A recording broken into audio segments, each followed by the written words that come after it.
Progress. Muy bien.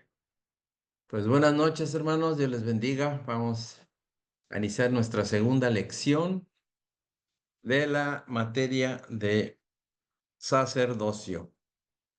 Espero que todos estén bien. Esperemos en Dios que pueda todo esto transcurrir sin ninguna intermitencia. Acá está lloviendo por acá en Yucatán, en la península, y pero esperemos que no está tan fuerte. Bueno, pues vamos a poner, hermanos, acompáñenme, vamos a poner en las manos de Dios esta enseñanza para que nos ayude.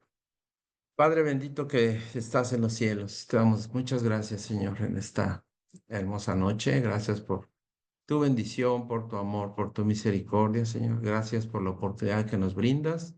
Una vez más de poder estar conectados, mis hermanos, con nosotros y poder seguir aprendiendo, Señor, todos de tu palabra. Gracias, Señor, porque sabemos que todo es para tu gloria y para tu honra, Señor. Te pedimos que tu Santo Espíritu, Señor, esté en nosotros, pongas un corazón dispuesto en cada uno de mis hermanos también, y que, Señor, la semilla que hoy tú pongas en esta tierra fértil de cada uno de ellos, dé su fruto, Señor, al 30, al 60 y al 100 por uno, Señor. Y que sea de bendición y edificación para nuestras vidas, ¿no? Damos gracias, bendito Dios, en esta noche, en el nombre de tu Hijo amado Jesucristo. Amén y amén. Pues vamos a iniciar, hermanos. Hoy pues tenemos la lección número 2 de la materia de sacerdocio. Les quiero también pedir, tengan, ya saben, a la mano su Biblia para que en el momento que por ahí les solicite que lean algún versículo, lo tengan a la mano, por favor. Así que vamos a iniciar hoy la lección número 2 y se llama, para que la tengan en cuenta. Mi esposa también por ahí nos apoya en el chat con el nombre de la lección. Es sacerdocio y sumo sacerdocio. Es la lección número 2. Ya la semana pasada estuvimos viendo la introducción, ahí vimos pues algo general de lo que era esta materia. Hoy vamos a empezar un poquito más ya específico sobre lo que es el sacerdocio y el sumo sacerdocio. En los diferentes pueblos del Oriente Medio antiguo, que es donde está ubicado Israel, utilizaban a ciertas personas como sacerdotes. Eran individuos que se ocupaban de la vida religiosa de la comunidad. A veces los reyes mismos eran considerados como sacerdotes. Si leemos en Génesis 14:18, vamos a ver Génesis 14:18. Es un ejemplo de este caso y es el caso de Melquisedec. Dice la palabra de Dios. Entonces Melquisedec, rey de Salem y sacerdote del Dios Altísimo, sacó pan y vino. Este Melquisedec fue quien salió a recibir a Abraham.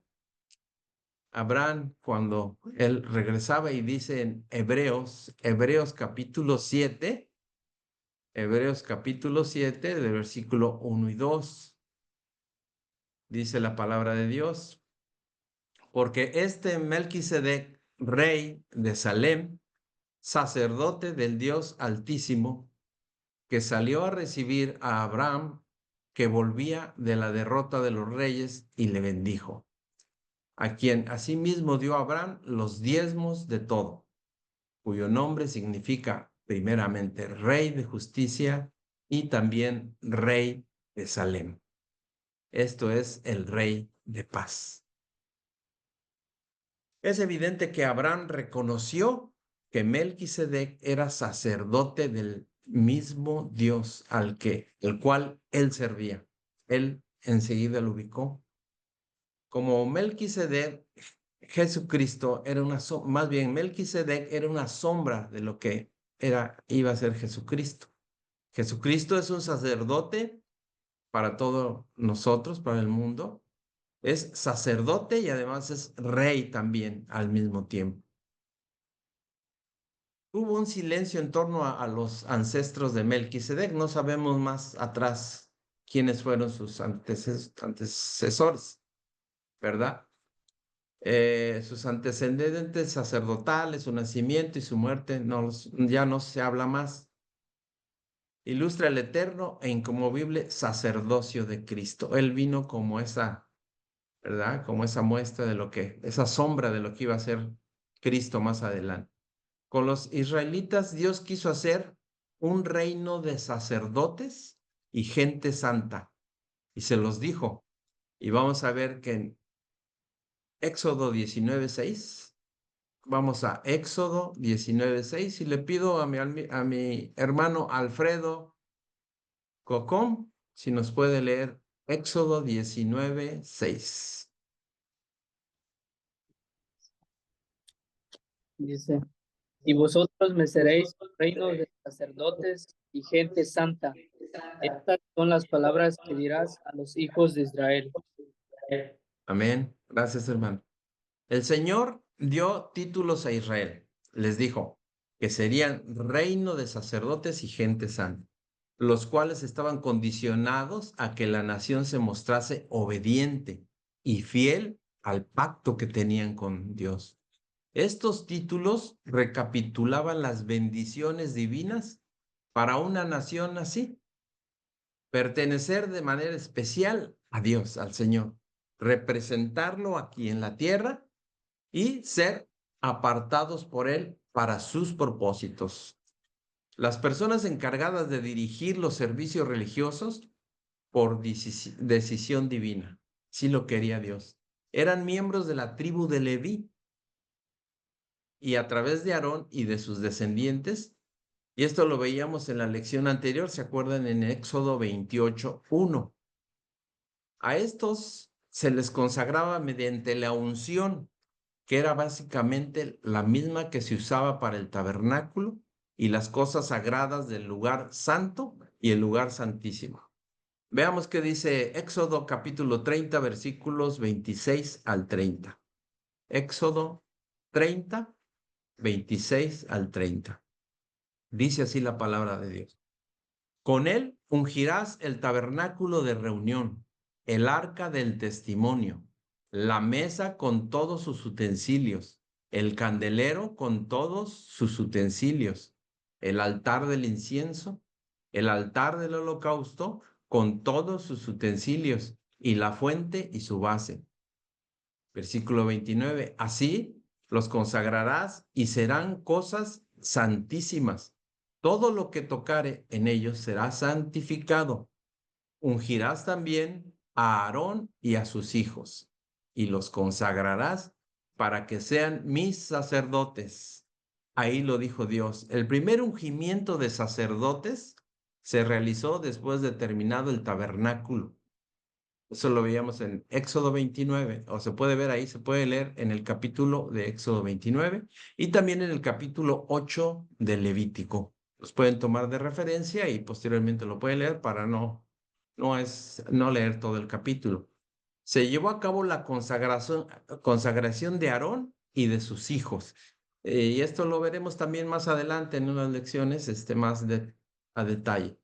Consagrarlos significa literalmente hacerlos santos, como nosotros somos santos. También somos apartados, ¿verdad? Para nuestro Señor. Un sacerdote era consagrado, esto es, hecho santo, separado, dice, enteramente para el servicio de Dios, por medio de una ceremonia especial. Así era.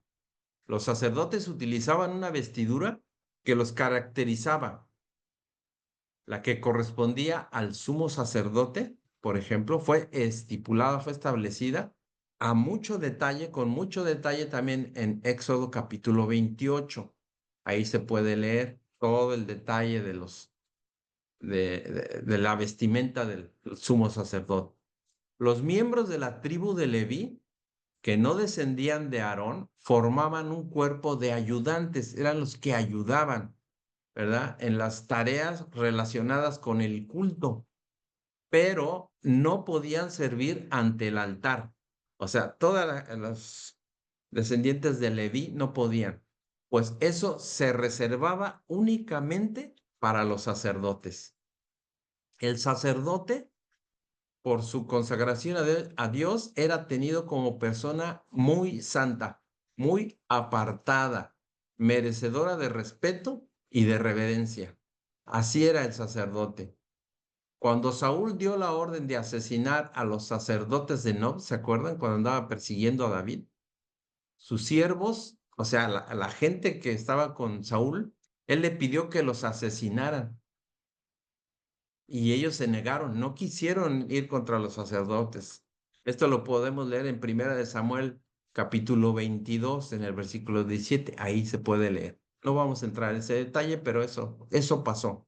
Salomón, por ejemplo, no ejecutó a Abiatar, que era otro, respetando el hecho de que había llevado el arca de Jehová al Señor. O sea, los sacerdotes eran muy respetados. A veces no, ¿verdad?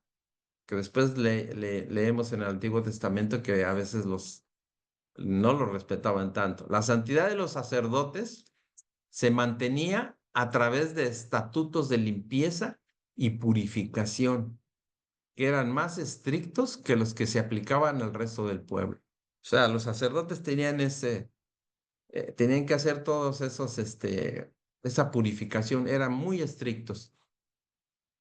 Entre ellos vamos a mencionar los siguientes. Por ejemplo, ningún descendiente de Aarón que tuviera algún defecto físico podía ser sacerdote. Ninguno. Vamos a Levítico capítulo 21. Ahí vamos a leer.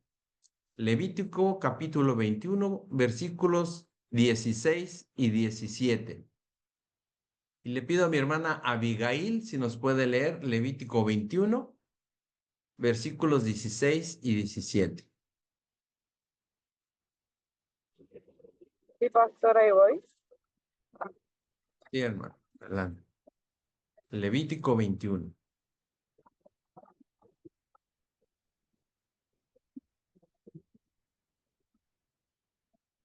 Dice así, 21, 16, 17. Y, ¿Eh? y adelante, adelante, hermano. Ah. Y Jehová habló a Moisés diciendo, habla a Aarón y dile, ninguno de tus descendientes por tus generaciones que tenga algún defecto se acercará para ofrecer el pan de su Dios. Ven, ahí está, ninguno que tenga algún defecto. Y habla del defecto físico. Luego también ahí mismo adelante dice en Levítico 21, 21, dice, ningún varón de la descendencia del sacerdote Aarón en el cual haya defecto, se acercará para ofrecer las ofrendas encendidas para Jehová.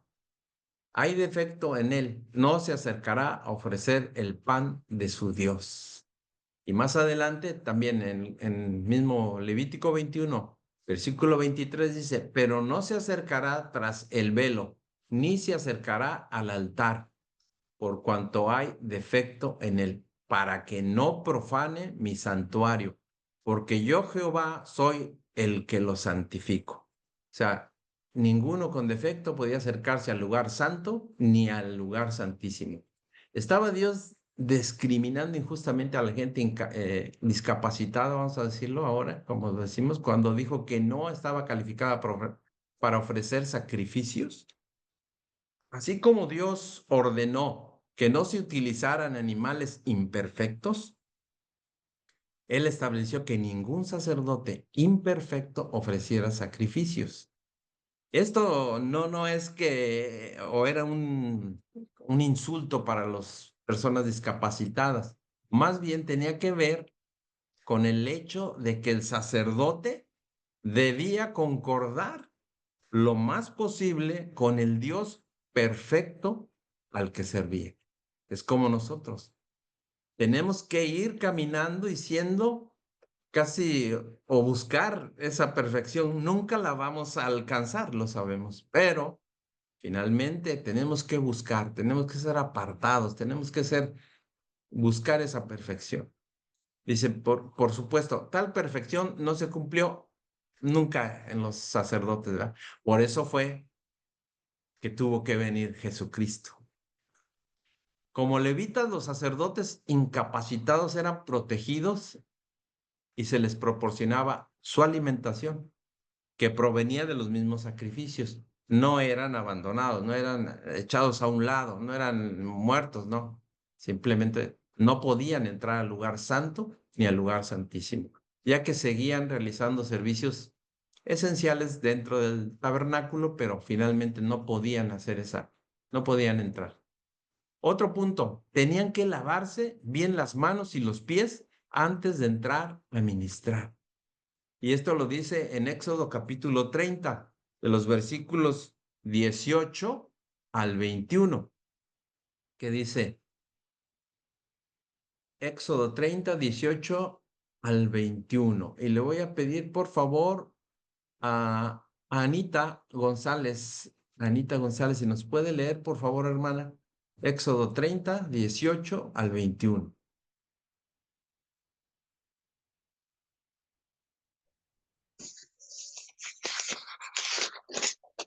Éxodo 30, 18. 21. Ok. Harás también una fuente de bronce ¿esa es? Sí, Harás adelante. también una fuente de bronce con su base de bronce para lavar y la colocarás entre el tabernáculo de reunión y el altar y pondrás en ella agua y de ella se lavarán Aarón y sus hijos las manos y los pies. Cuando entren en el tabernáculo de reunión se lavarán con agua para que no mueran. Y cuando se acerquen al altar para ministrar, para quemar la ofrenda encendida para Jehová, se lavarán las manos y los pies para que no mueran, y lo tendrán por estatuto perpetuo, él y su descendencia por sus generaciones. Amén. Ahí vemos, ¿verdad? Todo el detalle que Dios les da para que pudieran entrar, ¿verdad? A ministrar, vamos a decir así, al tabernáculo y al lugar santo y lugar santísimo. Luego dice, se le ordenó a Moisés que hiciera una fuente de bronce, como dice aquí.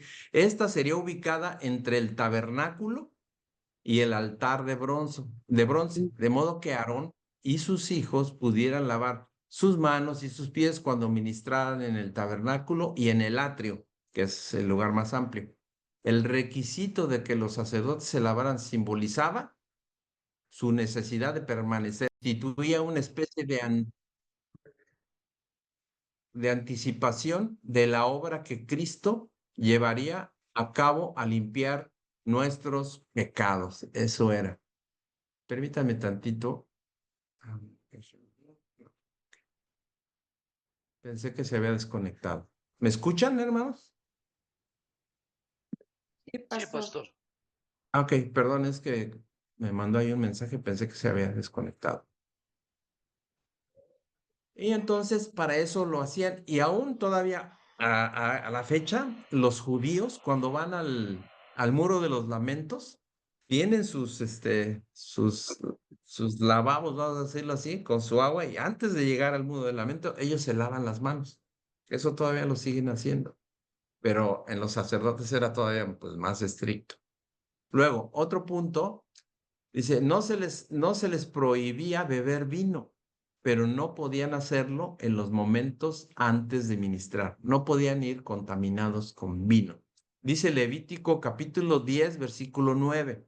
Levítico 10, 9. Dice, tú y tus hijos contigo, le está hablando Aarón, no beberéis vino ni sidra cuando entréis en el tabernáculo de reunión para que no muráis. Estatuto perpetuo será para vuestras generaciones. Los sacerdotes no podían beber vino ni ninguna bebida alcohólica antes de entrar en el tabernáculo. Si sus sentidos estaban entorpecidos por el alcohol, podrían repetir el pecado, ¿se acuerdan? De los hijos de Aarón, al introducir algo no santo en el culto de la adoración. De hecho, ellos fueron fulminados en ese momento. Además, el beber los descalificaría para enseñar al pueblo los requerimientos de Dios de la autodisciplina, ¿verdad? Es como si a lo mejor algún pastor llegara tomado al culto, ¿se imaginan? Que bueno, no sé, no he visto yo, pero pudiera suceder.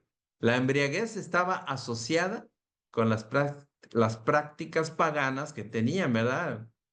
Y se suponía que los sacerdotes judíos debían ser marcadamente diferentes. Pero fíjense qué pasa todavía a la fecha. No sé si alguno de ustedes ha entrado.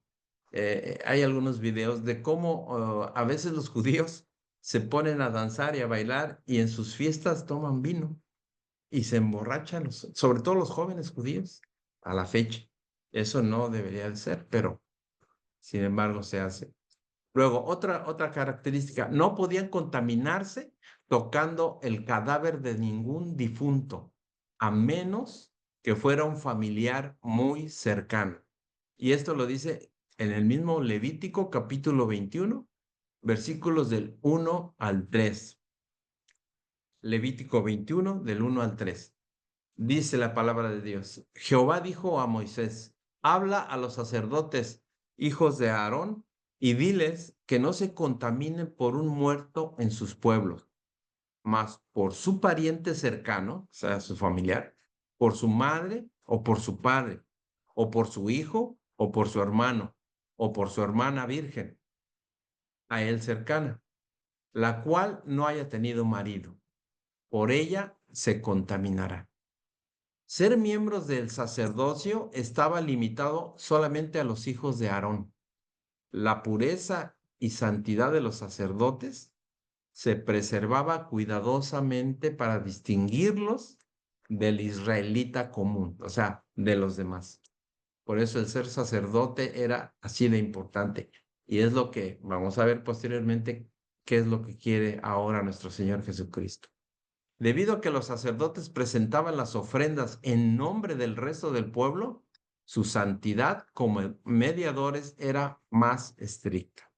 Otro punto, no se les permitía hacer manifestaciones de luto, cortar barba o rasguñar su piel. O sea, no podían guardar el luto. ¿Se acuerdan cuando los hijos de Aarón fueron muertos? Le dijo, tú no vas a guardar el luto de tus hijos, vas a seguir siendo sacerdote. Deja que los demás se lleven a tus hijos, pero tú no. Y en Levítico 21:5 dice, Levítico capítulo 21:5, y le pido por favor a mi hermano Ernesto Córdoba si nos puede leer Levítico 21:5. Sí, pastor. Dice, no harán tonsura en su cabeza, ni raerán la punta de su barba, ni en su carne harán rasguños. Santos Así es, serán a amén. su Dios. Hasta ahí, ¿verdad? Sí, esa parte. Gracias, hermano. Sí. Este versículo habla de cosas que indican endecha. Una endecha es una aflicción, una tristeza, una alimentación, una lamentación. Eso quiere decir una endecha. El luto sería limitado porque el sacerdote era el ejemplo de esperanza y fe en Jehová. O sea, el sacerdote no podía mostrar ese luto, esa tristeza, esa lamentación, porque él era el que tenía que darle esperanza al pueblo. Entonces se tenía que guardar. No podía estar triste y llorando enfrente del pueblo. Entonces es por eso. Ezequiel recibió el mandato de no endechar, o sea, de no entristecerse ni lamentarse, la muerte de su esposa como una señal del juicio de Dios. Eso fue en Ezequiel 24:16. Ahí le pasó esto a Ezequiel, que era también sacerdote. Luego, esto también se prohibía, por ejemplo, a todos los israelitas, esto de la tonsura y del no rasurarse. Dice Levítico 19. Vamos a ver ahí también qué les prohibían a todos los israelitas. Levítico 19, versículo 27 y 28. Levítico 27 y 28. Y le pido por favor a mi hermana Mabel, está conectada por ahí, si nos lee Levítico 19, versículos 27 y 28. Sí, pastor.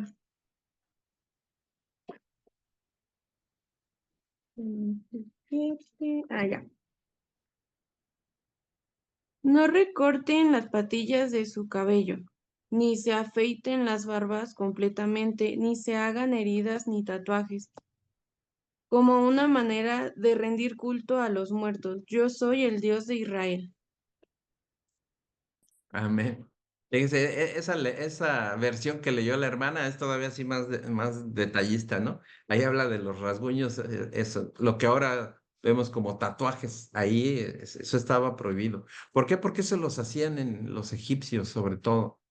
Los egipcios ya ves que se cortaban, se rasuraban todo el pelo y quedaban así todos, a rapa. Y eso estaba prohibido para los israelitas. El enfoque principal de la mayor parte de esta sección, en esta sección del Levítico, es excluir los ritos y las prácticas que estuvieron asociadas con la religión pagana de los cananeos, por ejemplo, también, particularmente aquellos que se deformaban física y moralmente.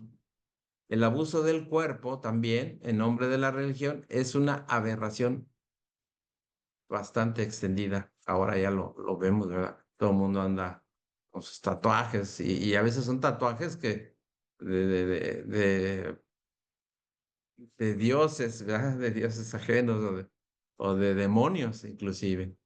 El Antiguo Testamento, con su alta perspectiva en cuanto a lo bueno del cuerpo, como creación de Dios, porque además somos ese templo, ¿no? Es templo del Espíritu Santo en nuestro cuerpo.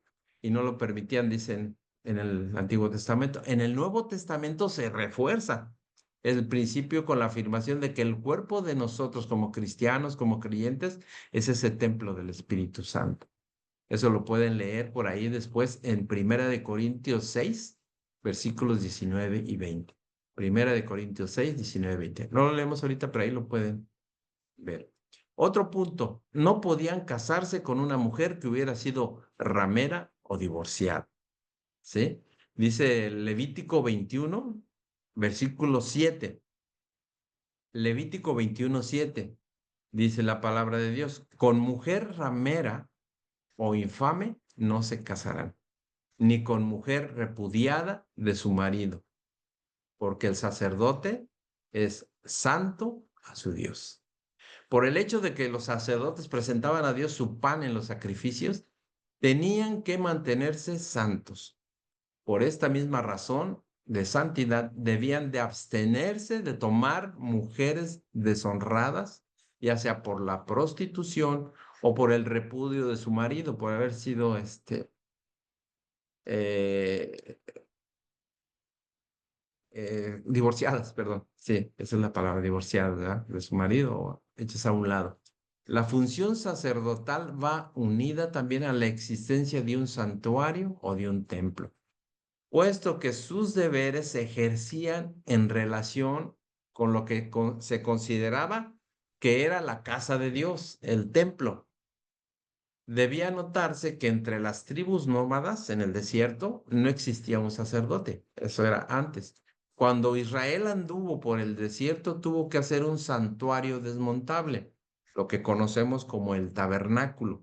Eran era una casa, vamos a decir, como una casa de campaña, pero muy grande y además bien establecida, bien definida, bien por Dios, con medidas, con tipo de materiales, todo. Ese era el tabernáculo. Fíjese que en Israel hay un lugar en donde puede uno visitar un tabernáculo que hicieron los judíos y es una réplica del tabernáculo con las medidas que dice la Biblia. Y uno puede llegar ahí y ver cómo es el atrio, cómo es el mismo lugar santo, el lugar santísimo, cómo está el candelero, con dónde se lavaban las manos los sacerdotes.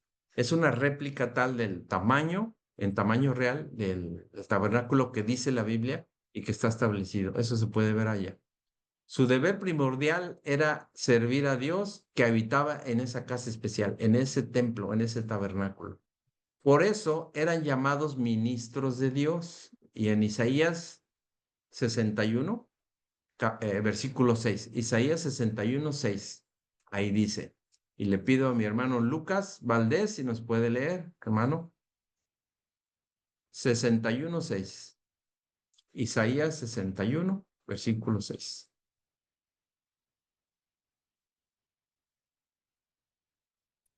Sí, pastor, ahí ya lo estoy buscando. Isaías, 61, 6.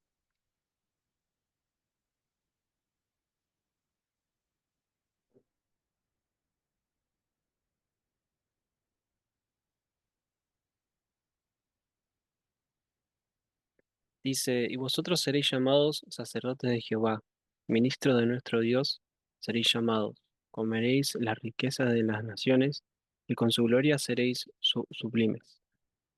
Amén. Así es. Bajo el antiguo pacto, el Antiguo Testamento, Dios ordenó a los sacerdotes de Israel que separaran entre él y su pueblo. Eran el puente, ¿se acuerdan ese puente que había entre el pueblo y Dios? Llevaban la palabra de Dios al pueblo y las necesidades y hacían los sacrificios por los pecados del pueblo a Dios. Ahora, bajo el nuevo pacto, en el Nuevo Testamento, todos los creyentes, ¿qué creen? Ya somos sacerdotes ante Dios. Leyendo la palabra de Dios y procurando comprenderla. Eso es lo que ahora tenemos que estar haciendo, lo que estamos de alguna manera haciendo ahorita, ¿verdad? Es tratando de entender y comprender la palabra de Dios. Porque en aquel entonces esos sacerdotes, ahora ya es Jesucristo nuestro sumo sacerdote, pero nosotros somos esos sacerdotes que él quería, sacerdotes, y debemos ser santos, ¿sí? Y los levitas, por ejemplo, y sacerdotes, decía Jehová, son mis ministros. Dice también en Jeremías 33, 21, ahí también lo dice, Jeremías 33, 21, dice la palabra de Dios. ¿Podrá también invalidarse mi pacto con mi siervo David, para que deje de tener hijo que reine sobre su trono?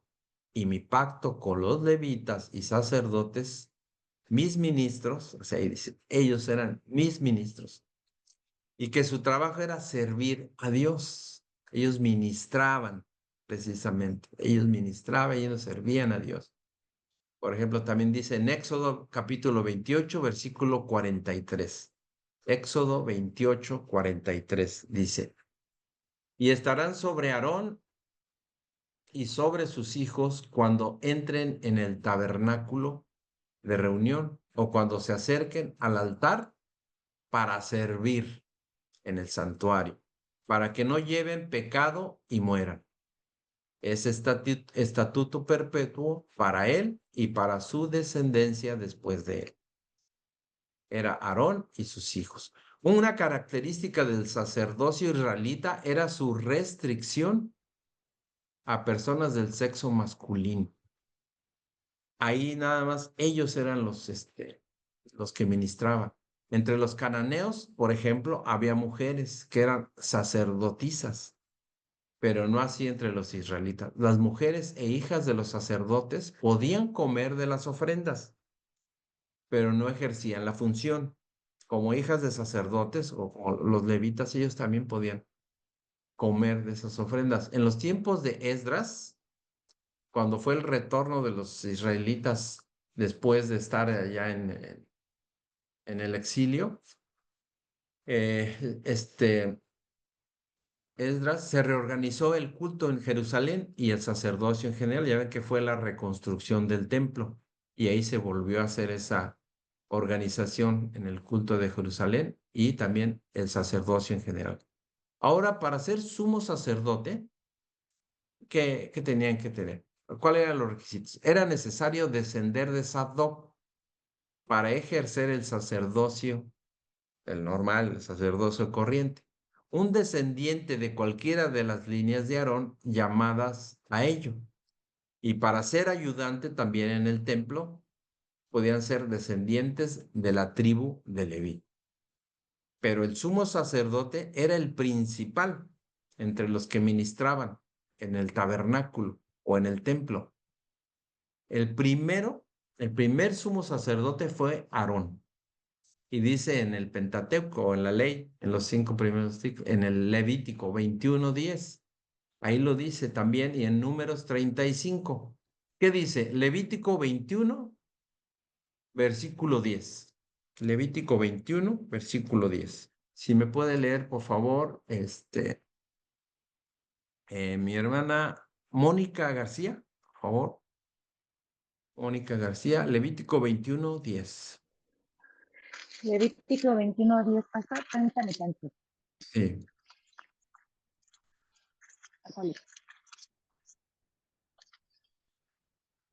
21:10.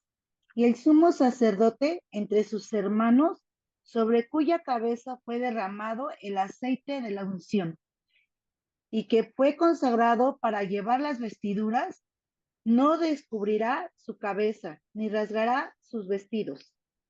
Amén. Muy bien, gracias, hermana. También en Números 35:25 dice, y la congregación librará al homicida de mano del vengador de la sangre, cuando alguien mataba a otra persona. Y la congregación lo hará volver a su ciudad de refugio, ahí resguardarlo, en la cual se había refugiado, y morará en ella hasta que muera el sumo sacerdote, el cual fue ungido con el aceite santo. Las normas que se aplicaban al sumo sacerdote eran más estrictas que las del sacerdote normal. El sumo sacerdote era el principal, ya que éste representaba a todo el pueblo de Israel. Hablando de los que se acogían a una ciudad de refugio, que habla aquí el versículo 25, ahí podían vivir ellos en esa ciudad de refugio, aunque hubieran matado a otra persona, hasta que muriera el sumo sacerdote. Ahora, en el momento de la consagración, el aceite de la unción queda derramado sobre la cabeza del sumo sacerdote y sus vestidos. Ese será el momento de la consagración del sumo sacerdote. Dice Éxodo 29:7. En Éxodo 29:7 dice la palabra de Dios. Luego tomarás el aceite de la unción y lo derramarás sobre su cabeza y le ungirás. Al parecer, los sacerdotes comunes recibían la unción, pero solo sobre sus vestiduras, no sobre la cabeza, sino sobre sus vestiduras. Dice el mismo Éxodo 29, pero ahora el versículo 21, ahí lo confirma. Éxodo 29:21, y le pido por favor a mi hermana Jamie Peña. Ya está por ahí. Si lee por favor Éxodo 29:21. Amén, pastor. 21. Y con la sangre que estará sobre el altar y el aceite de la unción rociarás sobre Aarón, sobre sus vestiduras, sobre sus hijos y sobre las vestiduras de estos, y él será santificado, y sus vestiduras y sus hijos, y las vestiduras de sus hijos con él.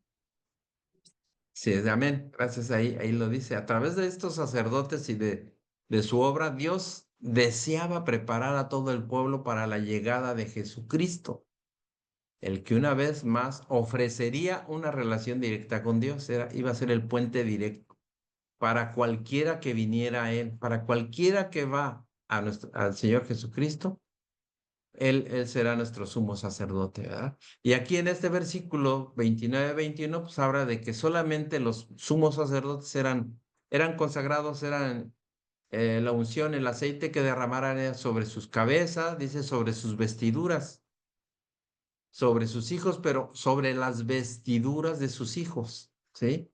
No así sobre la cabeza de sus hijos, sino sobre sus vestiduras. Pero hasta que Cristo llegara, los sacerdotes eran los representantes del pueblo ante Dios mediante el sistema del Antiguo Testamento. Podemos comprender mejor el significado de lo que Cristo hizo por nosotros ahora. El sumo sacerdote era la única persona en el Antiguo Testamento que podía entrar al lugar santísimo. Era el único que podía entrar. Y esto lo vemos en Levítico 16:2.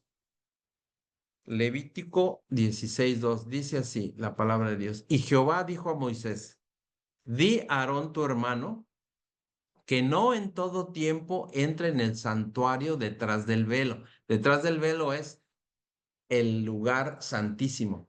Dice, delante del propiciatorio que está sobre el arca, para que no muera, porque no apareceré en la nube sobre el propiciatorio. O sea, no podían entrar cualquier día, el día que quisieran, no. Era solamente un solo vez. Y lo dice, lo afirma en Hebreos capítulo 9, versículo 7. Ahí lo vemos. Hebreos 9, 7. Fíjense la importancia del sumo sacerdote.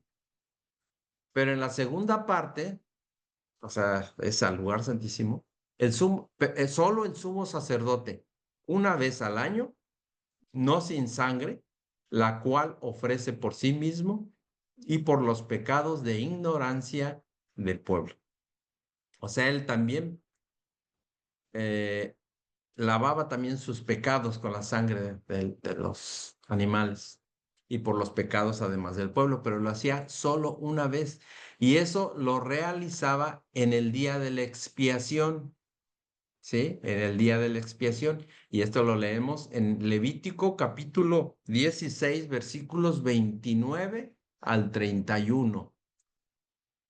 29 al 31. Y le voy a pedir a mi hermana Paulina, está conectada para ahí, que nos lea, por favor, Levítico 16, 29 al 31. Sí, amén. Dice, y esto tendréis Adelante. por estatuto perpetuo. ¿Sí está bien? Sí. En el Sí, sí, mes adelante. séptimo, a los 10 días del mes, afligiréis vuestras almas, y ninguna obra haréis, ni el natural, ni el extranjero que mora entre vosotros. Porque en este día se hará expiación por vosotros, y seréis limpios de todos vuestros pecados delante de Jehová. Día de reposo es para vosotros, y afligiréis vuestras almas, es estatuto perpetuo. ¿Entiendes? Amén. Sí, ahí lo explica. Es una sola vez al año.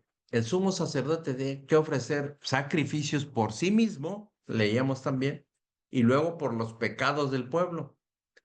Esto era en el mes séptimo, que corresponde en el calendario de nosotros al mes de octubre, en el mes séptimo del calendario judío, que es el calendario lunar.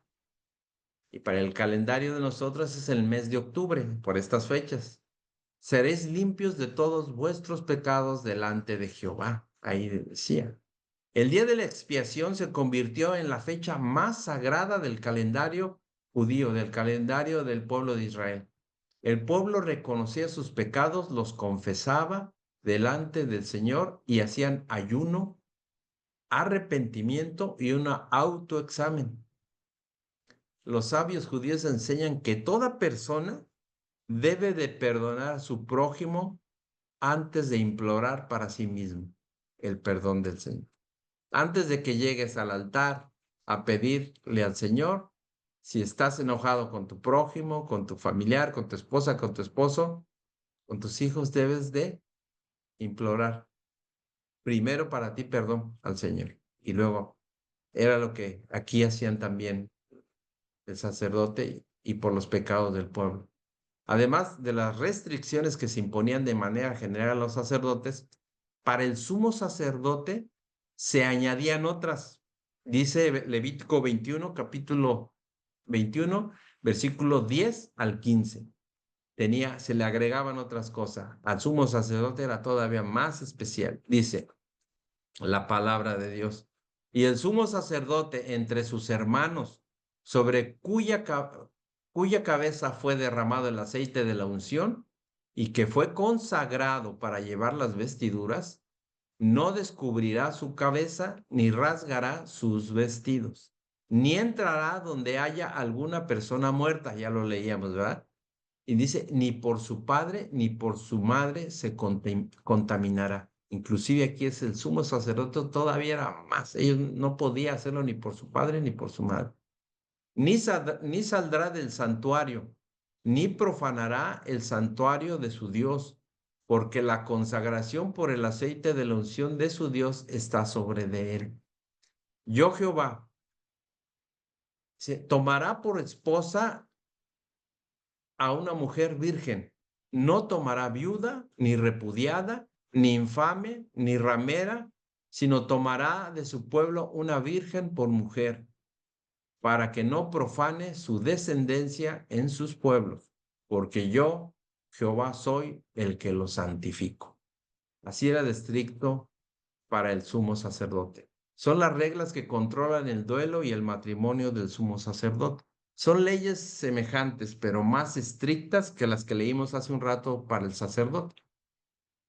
Por eso hablamos del sacerdote, sacerdocio y sumo sacerdocio.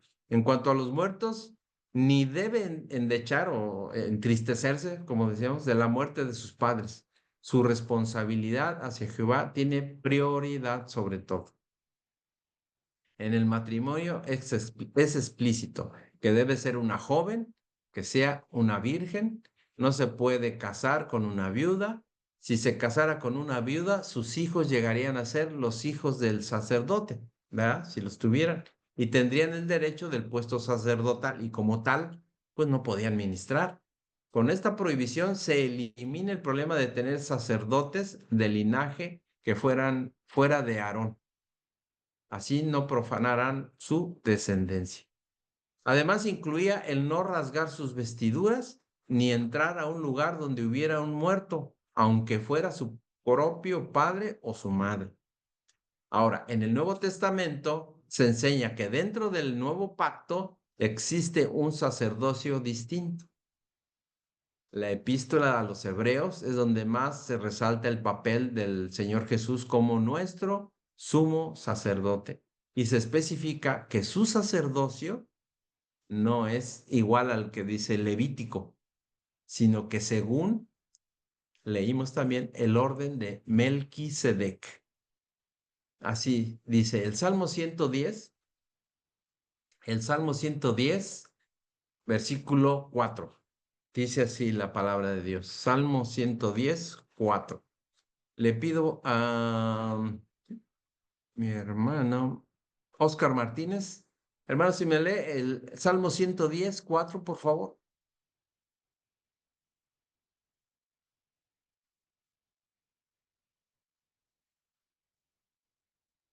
Permítame, pastor, 110:4. Sí, adelante.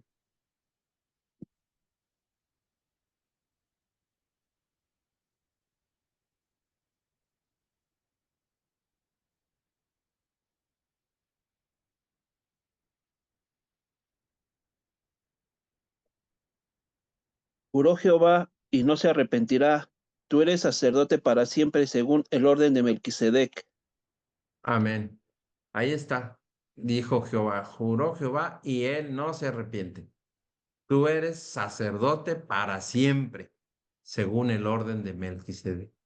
Y que ese sacerdocio tenía precedencia, prioridad sobre el de los hijos de Leví. O sea, era mucho más elevado, más importante el sacerdocio de Jesús que el sacerdocio de los hijos de Leví o de los hijos de Aarón. Para cumplir adecuadamente con la función sacerdotal, era necesario que fuera semejante a sus hermanos, dice. Hebreos 2:17. Hebreos capítulo 2, versículo 17 dice, por lo cual debía de ser en todo semejante a sus hermanos para venir a ser misericordioso y fiel sumo sacerdote en lo que a Dios se refiere, para expiar los pecados del pueblo. En el Antiguo Testamento, el sumo sacerdote era el mediador entre Dios y el pueblo. Su tarea consistía en ofrecer con regularidad sacrificios de animales, según la ley, e interceder delante de Dios por los pecados del pueblo. Pero ahora Jesucristo es nuestro sumo sacerdote. Él vino a la tierra como ser humano, primero, y por lo tanto entiende nuestras debilidades y nos extiende su perdón, su misericordia. Él ha pagado, o él pagó una vez y para siempre el castigo de nuestros pecados con su sacrificio de expiación y lo hizo en la cruz. Y se puede confiar en que Él restablezca nuestras quebrantadas relaciones con Dios. Estamos libres de la dominación del pecado ahora. Desde el momento en que nos entregamos por completo a Cristo, que creemos en el sacrificio que Él hizo, confiando plenamente en lo que ha hecho por nosotros. Esta función es algo que el Señor Jesús no tomó por sí mismo, ¿no? Si lo vemos en Hebreos capítulo 5, versículo 5, Hebreos 5:5 dice así la palabra de Dios: si tampoco Cristo se glorificó a sí mismo, haciéndose sumo sacerdote, sino el que le dijo. ¿Quién le dijo? Tú eres mi hijo, yo te he engendrado hoy. Así le dijo el Señor, así le dijo Dios. Fue un acto de Dios hecho con juramento.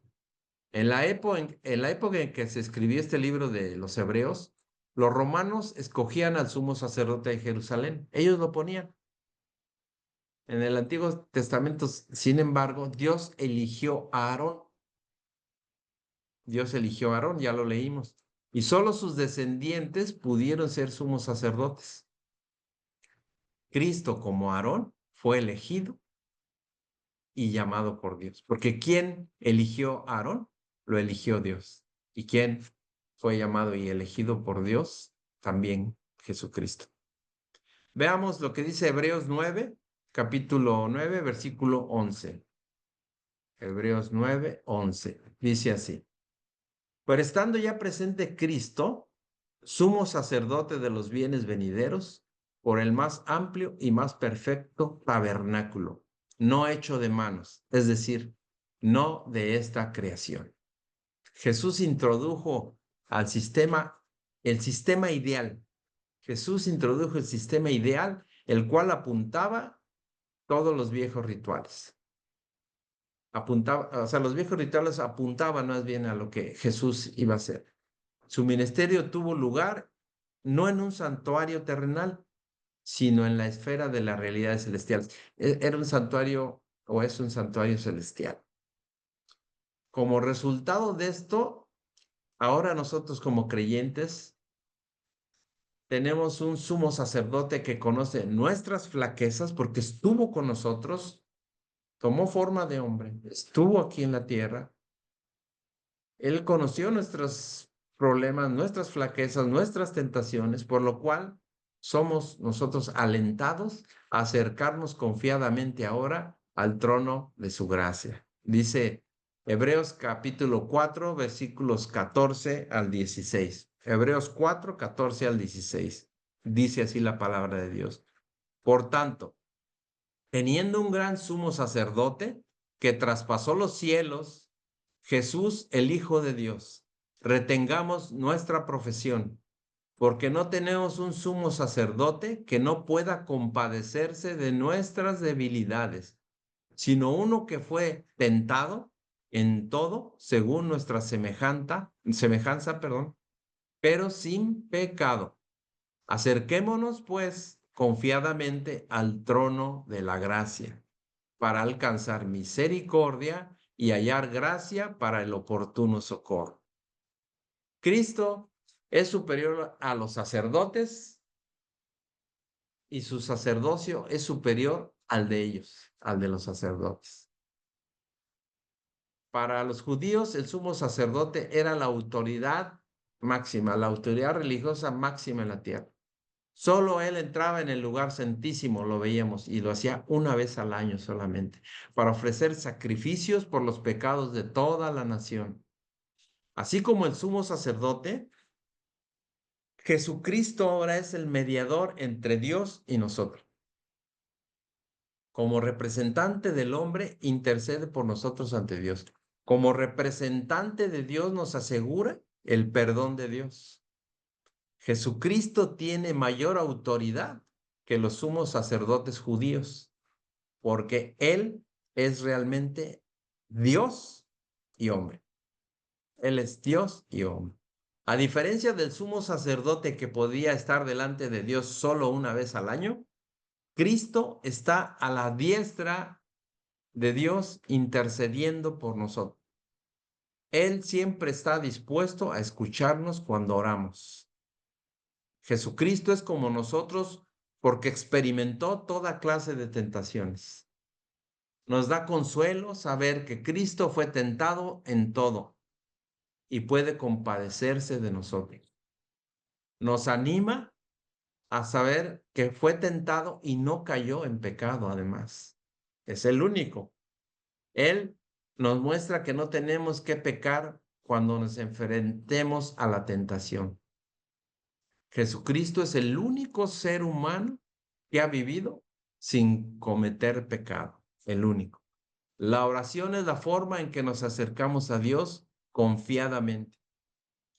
Algunos cristianos lo hacen en forma sumisa, con la cabeza inclinada, temerosos de pedir a Dios que supla sus necesidades. Otros, dice, lo hacen con cierta ligereza, con poca reflexión, con poco respeto a veces. Acudamos a Él con reverencia porque Él es nuestro Rey, pero acudamos también con la confianza absoluta porque Él es nuestro amigo y consejero, nuestro intercesor también. En el Nuevo Testamento se cumple el propósito original de Dios. Quien quería, ¿qué quería? Un reino de sacerdotes y gente santa. Lo leíamos al principio, en Éxodo 19:6. Cristo hace a cada creyente ahora un sacerdote para él. Por lo cual dice en Apocalipsis capítulo 1, versículo 6. Vamos al final. Apocalipsis capítulo 1, versículo 6. Dice la palabra de Dios. Y nos hizo reyes y sacerdotes para Dios, su Padre. A Él sea la gloria e imperio por los siglos de los siglos. Amén. Así dice. Luego, muchos vacilan a veces en anunciar a otros lo que Cristo ha hecho en sus vidas, porque no sienten que el cambio operado en ellos, el cambio que operó en nosotros, Jesús, sea lo suficientemente espectacular como el de algunos otros hermanos, algunas otras personas. Pero ustedes, yo, quien sea, puede testificar o podemos testificar que Jesucristo, o podemos testificar de Él por lo que Él hizo por nosotros, no por lo que nosotros hayamos hecho por Él. ¿Sí? Podemos testificar lo que Él hizo por nosotros, no por lo que nosotros podamos hacer por Él. Cristo mostró su gran amor al libertarnos del pecado mediante su muerte en la cruz. Nos lavó de nuestros pecados con su sangre, garantizándonos un lugar en su reino y haciendo de nosotros sacerdotes para mostrarles el amor de Dios a los demás. El hecho de que el todopoderoso Dios nos haya ofrecido vida eterna no es menos espectacular, hermanos. Así que debemos mostrar eso y debemos hablar de Jesucristo a las personas que no lo conocen y aún a veces a los que han oído hablar de él. Y en Apocalipsis, vamos al final, Apocalipsis capítulo 5, versículo 9 al 10. Apocalipsis 5, del 9 al 10. Dice la palabra de Dios, y cantaban un nuevo cántico y diciendo, digno eres de tomar el libro y de abrir sus sellos, porque tú fuiste inmolado y con tu sangre nos has redimido para Dios de todo linaje, lengua y pueblo y nación. Y nos has hecho para nuestro Dios reyes y sacerdotes, y reinaremos sobre la tierra. Ahí lo dice al final de Apocalipsis, en Apocalipsis.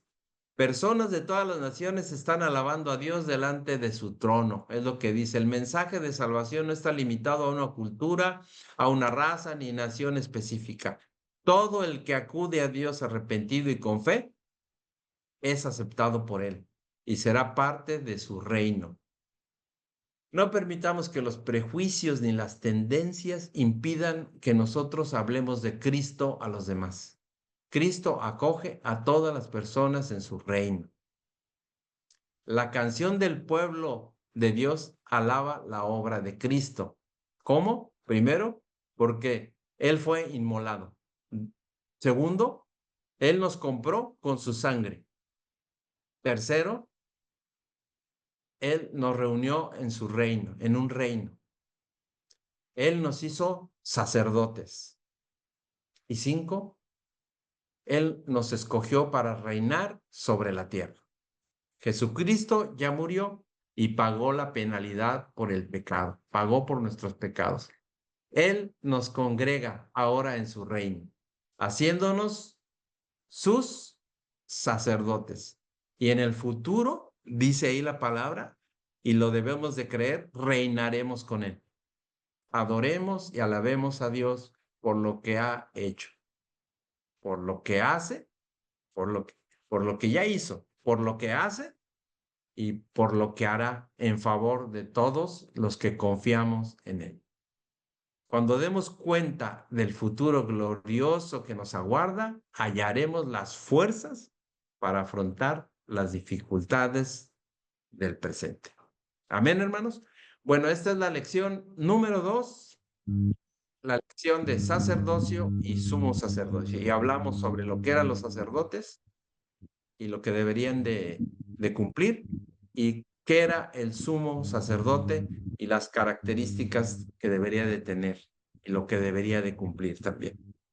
Bueno, pues aquí terminamos. Espero, hermanos, que haya sido de gran bendición. Vamos a